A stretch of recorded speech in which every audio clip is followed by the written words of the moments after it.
This lady has 3 books published. And competed in athletics for 33 years. Also an award-winning photographer. And I'm here this evening to talk about my 2023 calendar with Anya Duffy of Cavan TV.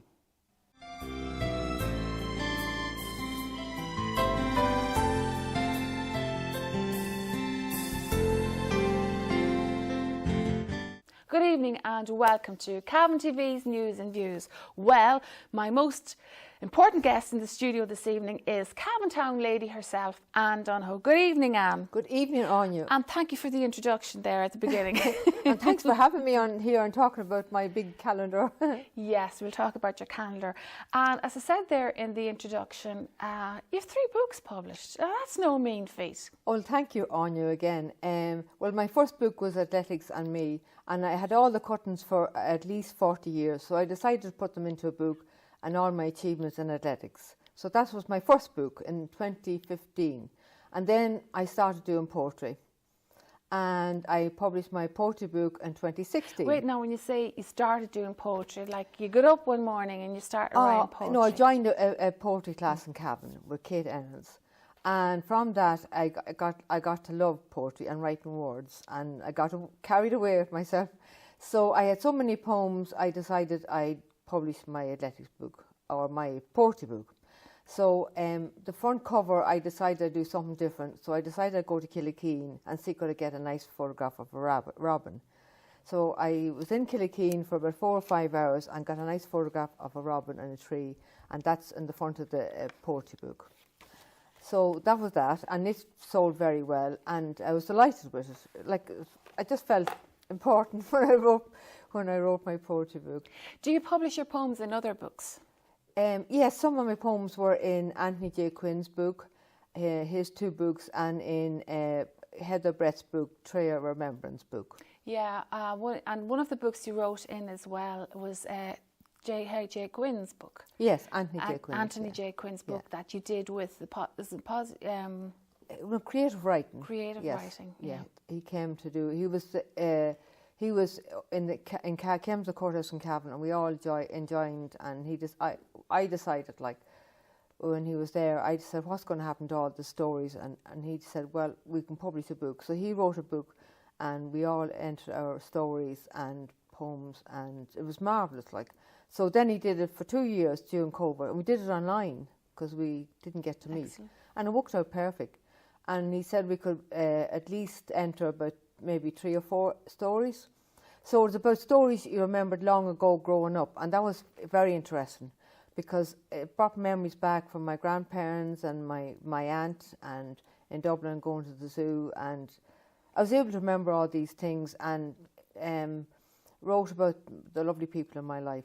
And that was really, I was delighted with that now. Now, if anybody wants to get the book, I know you had to go through Amazon to get it, yes, isn't that right? They're on Amazon, them 2 books. So if anybody wants to get the book, what's the name of it? Well, it's Anthony J. Quinn's book. Anthony J. Quinn's book. Yeah, if you look under his author's name, his books will come up.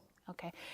You mentioned there that you spent at least 33 years in athletics, and I remember, and you were definitely one of the first ladies I saw jogging on the roads back in the early 1980s. Possibly the first lady I saw taking, been serious about her running. Yeah. I actually was the first lady nearly in Cavan who started running, and the reason why I started running was my little baby daughter died. And I decided to join the athletic club for something to do. So after maybe 6 months, I was asked to join an athletic team in Cavan. And from then, I never stopped running. I ran in the cross-country races and mini marathons in Dublin and 7 marathons in Dublin. Wow, no mean feat. And all those medals. And also as well, Anne, not just to be outdone by your own medals, you helped raise plenty of money for charities as well. Yeah, that was the main goal of my running. I raised over 30,000 for local charities and the Third World, and it gave me a purpose in life. And as well as that, as well as raising money, I got won lots of medals and trophies. So And it kept you nice and slim as well. It kept me nice and slim, and my poor knees, I hope they won't give up now. And how's the old planter, whatever you call it? So far, so good. Now I've started doing the dancing, ballroom dancing for the last 5 or 6 years doing the ballroom dancing. You may have stopped running, but you started dancing. Yeah. Doing the ballroom dancing around all the local communities. So let's talk about your photography. And as I said, they're an award-winning photographer. You have won plenty of awards for your photography, but you've had work published where people may not realise that they have seen it and didn't know it was a Cavan lady who had. Go on, tell us about it. And one of your photographs featured on the weather forecast. Yes. On RTE's weather forecast. Yeah. About a month ago, I just heard on the radio that in RTE that they were looking for photographs for RTE Open Weather Competition, quarter competition, and I wasn't even going to bother sending anything. So I decided they didn't want any photograph with dogs or people. And I said, oh, what'll I do? And anyway, I only had about 5 minutes to enter. So I entered one that I took of a storm down in Dunmore. And there you are, folks. We can have it on the screen now. Tell us exactly where that is. Dunmore Beach in Sligo. Absolutely. Look at that. Just look at that picture. And, it probably was like typical of the weather at that time. That's why they chose that picture. It was maybe. stormy morning. Stormy morning. So I was selected as a finalist in the RTE 1 quarter weather competition, so that was great to get there. No, that's not my first time.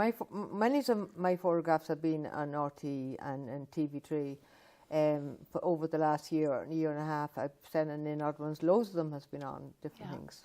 Well, you're holding it there in your hand. You've got your calendar 2023, and it features more of your photography. And I see nice autumn photographs there, and of course you feature quite a lot in your calendar there. Killikeen, our local beauty spot, Killikeen. Yeah, I love Killikeen, especially in the autumn. They're the best photographs. I have about 5 photographs of Killikeen and some of the Radisson. I know it's not called the Radisson anymore. It's Farnham Estate. Farnham Estate, yeah. And I really enjoyed it. I just love Killikeen. I mean, I was delighted to get the photographs I got were beautiful. And you think I touched them up with. Many's the time pencils. I've met one woman on her camera out there.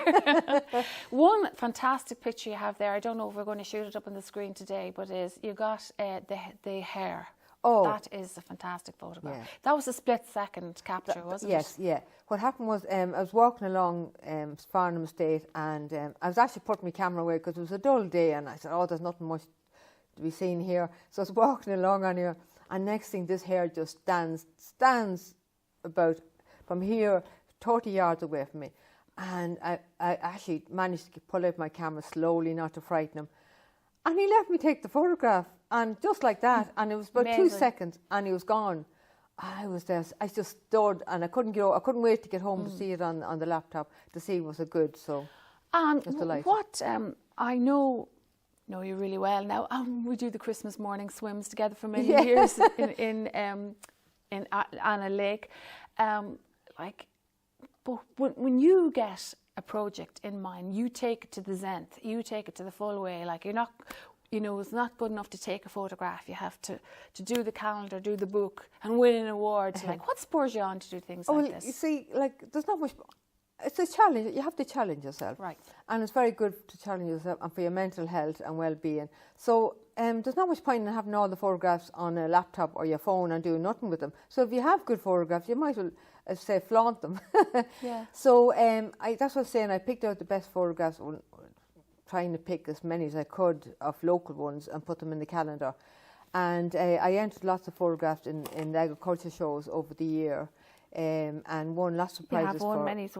Now, there's just one picture that I am going to shoot up now that you are I don't know who took the picture, but you sent it to me years ago, and I'm going to send it. I'm going to put it up on the screen now, and have a look at this.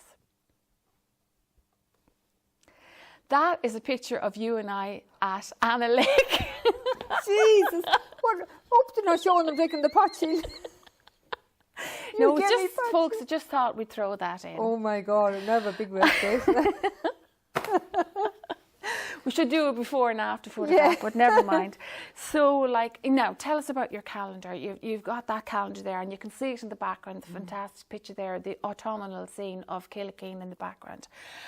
Where can people buy this calendar? And folks, you really have to get this calendar to see and appreciate it. Where can people get this calendar? I'm selling them myself. I didn't put them in the shops because they take about 4% of for the money. Right, right. So the cost is about €16 each to print, and I'm selling them for €10. So if I had put them in a shop, Easton's or any of the local shops, they would take half of that. So there's not much point. So and I probably decided, might never get your might money. never get, and yeah, your exactly. calendars would be all gone. Yeah, and all you've, gone. And you've paid the cost of that. Yeah. So you're going to market them yourself. I market them myself, yeah, I sell them myself. So if anybody wants to buy a calendar, they either can get me on Facebook or I can give my phone number. So there you have it, folks. Calendar. You go on Anne's Facebook page and you get it's €10, isn't that Yes, right? €10, €10 for the calendar. Really worth watching. Really worth looking and having a look through. And all the places, and we've shown up some of the photos on the screen there, all the places are named. How about this? That's a very special one. Tell us about that one, Anne. Well, I was up... That's the swans with the love Yes, symbol there. I actually painted that as well, painted that picture. No end to your talents. Go ahead. I was up in Dublin one weekend visiting my son, and we went for a walk around the canal in Dublin, the south side in Dublin. And there was about 20 swans in the river, and this was early in a Sunday morning. We were going to go for breakfast, and I had my camera, and not one person was looking at the swans, only me. So I just happened to catch the lovely that was vision, some catch. yeah, of the two of them came together, and the little drop of water, and I just couldn't believe it. I was absolutely in love with them, and I just, again, it was a split second moment I got the photograph. Well, thanks, Anne, for coming into the studio this evening, and you're a breath of fresh air as always. And we enjoyed Saturday as well. I enjoyed you you were doing some of your poetry at Heather Brett's Yes, evening, brilliant evening. poetry festival In the town hall. Last Wednesday, last Saturday afternoon. Very enjoyable, great. And I love the Winter Connacht ukulele band. Oh my goodness, yeah. Great oh fun, my goodness. great That's crack. my next challenge. So, just one thanks for coming into the studio today. And now, what's your next challenge? Well, actually, I was thinking, I was actually planning to do a children's book next year. This is for Naila, I'd say. Yes, What's your daughter? how did you know that? I just guessed. Yeah, I'm hoping to do it with, and I've been taking random photographs as well, and having a story. So I'm not going to say anything about my story because it's top secret at the moment. Okay. So I'm going to use my photographs that I've taken, and they can put them in kind of a cartoon image in all the pages, and write the story about her and the family. And yes, and of course I'm the grandmother now. She calls me Nana, so I'm training her to say Nana Anne, not to feel so bad about it. So she's Nana, Nana, Nana all the time. So this is something I want to do, and I feel I can do it, so I'm going to try and do it. Well, I'll give you 6 months and you probably will have it done. So Yeah. well done. Thanks to you once again, Anne, for coming into the studio this evening, and thanks for talking to us on Cavan TV's News and Views. Thank you very much, Anya, and Cavan TV as well, for having me on about the calendar. Thank you.